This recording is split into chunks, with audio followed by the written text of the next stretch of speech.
బయటికి వేయగలుగుతాం. మన పిల్లలు కూడా టాప్ మోస్ట్ కంపెనీస్లో పెద్ద పెద్ద జాబ్స్లో సీఈఓలుగాను ఇంకా పెద్ద పెద్ద జాబ్స్లో కూడా కనిపించగలుగుతాం.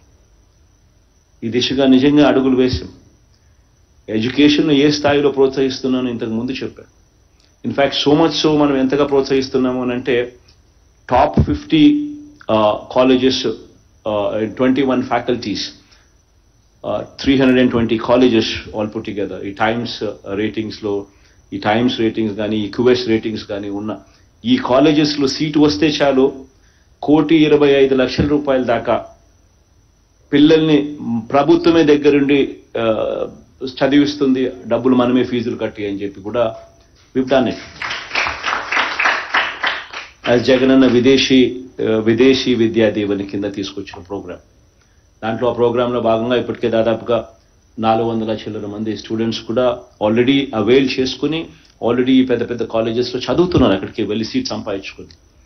అంతగా ప్రోత్సహిస్తా ఉన్నాం.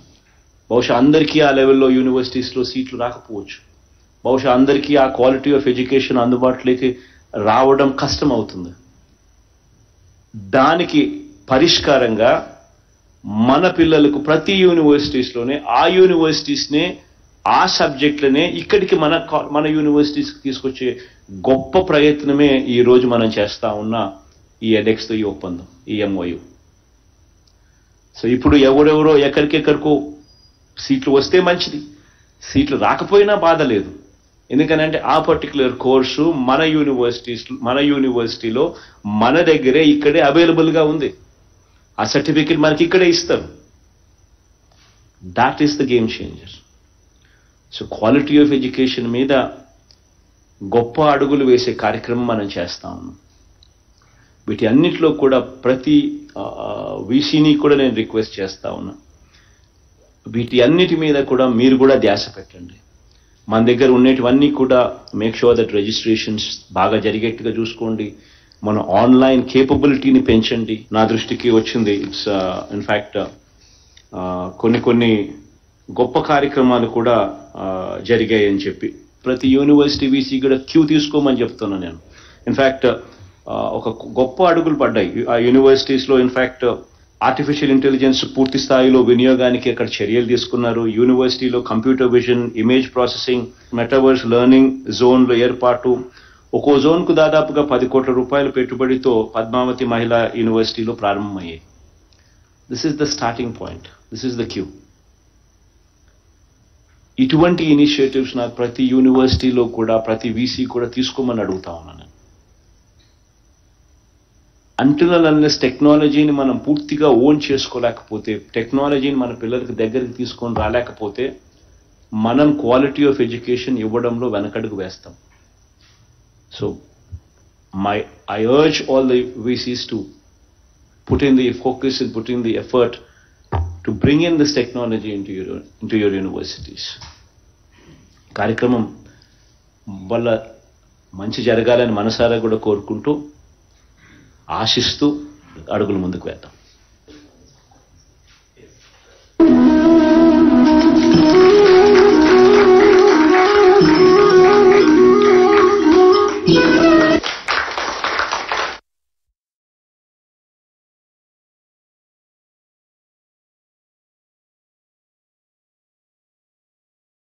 పోతా ఉన్నాం. 6వ తరగతి నుంచి ప్రతి క్లాస్ రూమ్ కూడా 26 యూనివర్సిటీస్కి అన్నిటికీ సంబంధించిన వీసీలు, అక్కడ స్టూడెంట్స్ అందరూ కూడా ఈ కార్యక్రమంలో పాల్పంచుకుంటా ఉన్నారు. ఈరోజు నిజంగా మనం ఇక్కడ ఏదైతే చేస్తా ఉన్నామో ఇది ఆంధ్రప్రదేశ్ చదువుల హిస్టరీలో, చదువుల చరిత్రలో ఇది ఒక సువర్ణ అధ్యాయంగా నిలిచిపోతుంది. ఎందుకనంటే ఇది ఇక్కడ నుంచి స్టార్ట్ చేస్తా ఉన్నాం. ప్రతి అడుగులోనూ కూడా చదువులో రైట్ టు ఎడ్యుకేషన్ అన్నది పాత బజ్వర్డ్. ఈరోజు buzzword right to quality education, అది ఈరోజు బజ్వర్డ్. ఈ క్వాలిటీ ఎడ్యుకేషన్ అన్నది కన్నా మనం మన పిల్లలకు మనం ఇవ్వడంలో వెనకాల ఉంటే మిగతా ప్రపంచమంతా మనల్ని దాటుకొని ముందుకెళ్ళిపోతుంది. మనం కంపీట్ చేసేది, ఈరోజు మన పిల్లలు కంపీట్ చేసేది ఇక్కడ చుట్టుపక్కల ఉన్న రాష్ట్రాలు, ఇండియా, ఇది కాదు మన హొరైజన్. మనం కంపీట్ చేసేది ప్రపంచంతో కంపీట్ చేస్తా ఉన్నాం. అది ఎప్పుడూ కూడా మన మనసులో ఉండాలి. ఉద్యోగాలకు వచ్చేసరికి మన పిల్లలు మెరుగైన ఉద్యోగాలు సంపాదించాలి, పెద్ద పెద్ద జీతాలతో ఉద్యోగాలు చేసే పరిస్థితి మన పిల్లలకు అందుబాటులోకి రావాలి అని అంటే, అంటిల్ అండ్ అన్లెస్ మన క్వాలిటీ ఆఫ్ ఎడ్యుకేషన్ కూడా ఇంటర్నేషనల్ స్టాండర్డ్తో మనం కాంపిటేటివ్గా నిలబడగలిగితేనే మన పిల్లలకు ఈ జాబ్ ఆపర్చునిటీసు ఈ పెద్ద పెద్ద సంస్థల్లోనూ పెద్ద పెద్ద కంపెనీల్లోనూ మన పిల్లలకు వచ్చే పరిస్థితి, అవకాశం అనేది మెరుగవుతుంది. ఈరోజు మనం వేసే ప్రతి అడుగు కూడా ఇది స్టార్టింగ్ పాయింట్ అవుతుంది.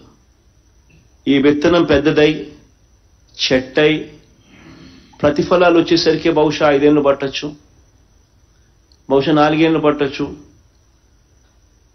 బట్ ఎక్కడో ఒక చోట అది స్టార్టింగ్ పాయింట్ కావాలి.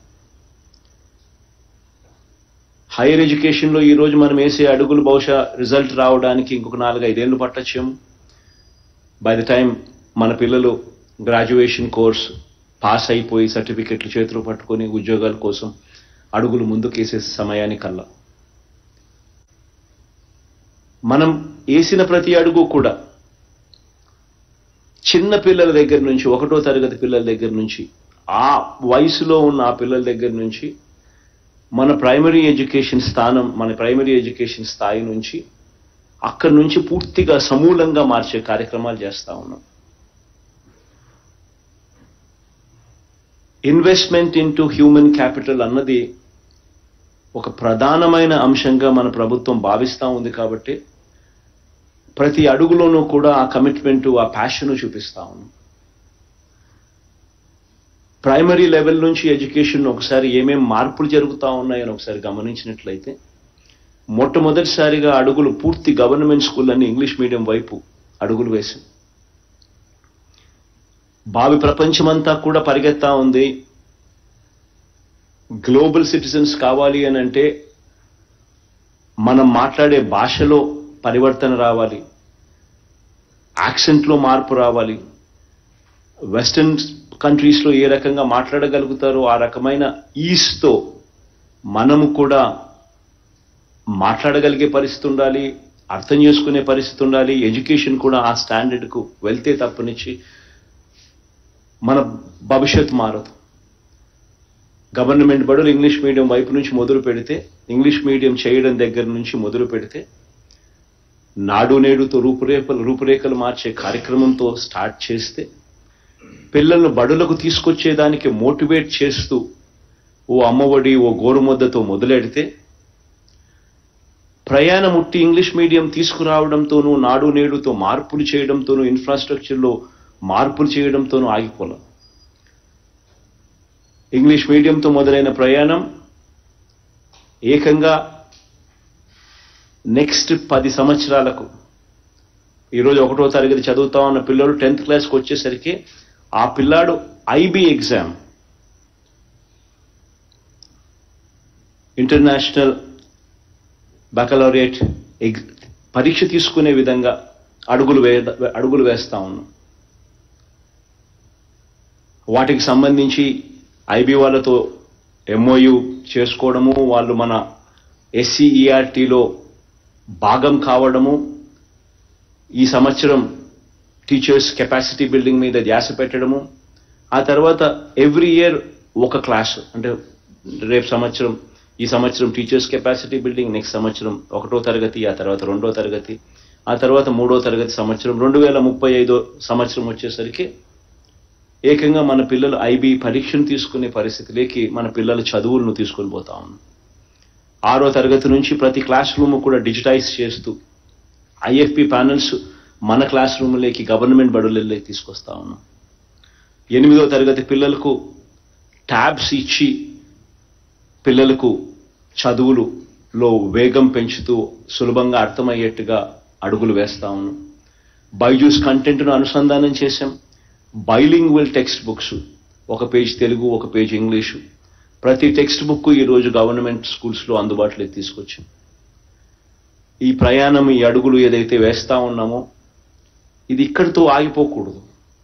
ఇంకా హైయర్ ఎడ్యుకేషన్లో కూడా ఇవే అడుగులు వేస్తేనే మన పిల్లలు గ్లోబల్ సిటిజన్స్గా తయారు కాగలుగుతారు, ప్రపంచంతో పోటీ పడగలుగుతారు అని హైయర్ ఎడ్యుకేషన్ మీద కూడా ఈ 5 సంవత్సరాలలో పెట్టిన ధ్యాస బహుశా I can proudly say that ఇంతకు ముందు ఎవరు కూడా ఊహకందని విధంగా కూడా మనం ధ్యాస పెట్టి అడుగులు వేయించగలిగామని చెప్పి చెప్తా ఉన్నాం. మొట్టమొదటిసారిగా పిల్లలను ఖచ్చితంగా చదవాలి, పేదరికం అన్నది పిల్లల చదువులకు అడ్డు రాకూడదు అని చెప్పి అడుగులు వేశాం. ఖచ్చితంగా పేదరికం అన్నది పిల్లల చదువులకు అడ్డు రాకూడదు అనే ఉద్దేశంతో పూర్తి ఫీజు రీయింబర్స్మెంట్ తీసుకొచ్చాం.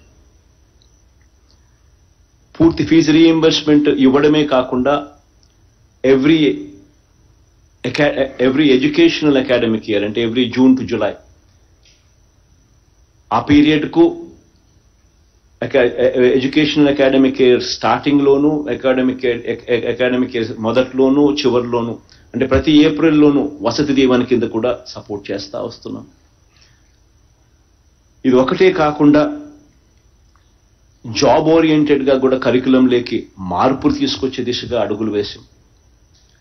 ఆల్మోస్ట్ 30% ఆఫ్ ది కోర్సెస్ ఈరోజు స్కిల్ ఓరియంటెడ్గా ఈరోజు కరికులంలో మార్పులు చెందాయి. మొట్టమొదటిసారిగా ఈరోజు బైలింగ్వల్ టెక్స్ట్ బుక్స్ డిగ్రీలో కూడా ఈరోజు మనం తీసుకురావడం జరిగింది. ఈరోజు మొట్టమొదటిసారిగా ఇంటర్న్షిప్ మ్యాండేటరీ చేస్తూ ఆనర్స్ 3 ఏళ్ల కోర్సులో కూడా ఇంటర్న్షిప్ మ్యాండేటరీ చేస్తున్నాం. 3 ఏళ్ల కోర్సుతో పాటు ఇంకొక సంవత్సరం ఆనర్స్ డిగ్రీ ఇచ్చేట్టుగా కూడా తీసుకురావడం జరిగింది. మొట్టమొదటిసారిగా ఈరోజు 400కు పైగా బైలింగ్వల్ పాడ్కాస్ట్లను కూడా ఈరోజు మన అకాడమిక్స్లో భాగంగా తీసుకొని రాగలిగాం. మొట్టమొదటిసారిగా దాదాపుగా 18 యూనివర్సిటీస్లో 3295 జాబ్స్ ఖాళీగా, టీచింగ్ జాబ్స్ ఖాళీగా ఉన్నాయి. వాటిని రిక్రూట్మెంట్ చేసే ప్రక్రియ సిన్సియర్గా చేసింది కూడా మనమే అని కూడా చెప్తా ఉన్నాం. దానికి సంబంధించిన కోర్టు కేసెస్ అన్ని కూడా సాల్వ్ చేసి ఈరోజు వేగంగా కూడా ఆ పోస్టులను రిక్రూట్ చేసే కార్యక్రమం కూడా వేగంగా కూడా జరుగుతూ ఉంది. ఈరోజు మనం రాకమునుపు ఒకసారి గమనిస్తే నాక్